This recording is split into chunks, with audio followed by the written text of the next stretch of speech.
Matt Western. Thank you, Madam Deputy Speaker. Last Monday, a mere 80 hours after polling stations had closed, a leaflet fell on our doormat. Even though there is already a consent in place for 4,000 homes, more than necessary, it was the start of a consultation, a new local plan for Warwick and Leamington and the wider area. So many constituents in Bishop's Tatchbrook, Barford, Budbrook, Hampton Magna and Hatton in my constituency will be rightly alarmed by what is being proposed, because it will be underpinned by the new planning bill that's nothing short of a developer's charter. Let's be honest, the Queen's speech did not present a realistic plan to fix the housing crisis. After all, we've seen an absolute reduction of 200,000 social rent homes since 2010.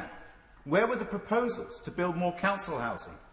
And the 150,000 social rent homes needed and called for by Shelter and these benches? Since 2010, Warwick District Council, in my constituency, has only built 21 council homes in that time. Where was the security for private renters? After all, the government promised better protection, but the Renters Reform Bill has been kicked into the long grass. And where was the ambition to invest in the existing council housing stock to address some of the considerable inequalities exposed this past year? What pains me so greatly is that in this year of COP26, the government lacks ambition to build zero-carbon homes. But it also marks 5 years on from the date when the last Labour government promised to have introduced them in 2016. 5 lost years, 1 million zero-carbon homes that would have been delivered through a Labour government. Just imagine. I will leave for another day topics such as higher education, but in the few seconds that remain, let me highlight a few other major issues for the Queen's speech. A Queen's speech where there was barely a full sentence on social care.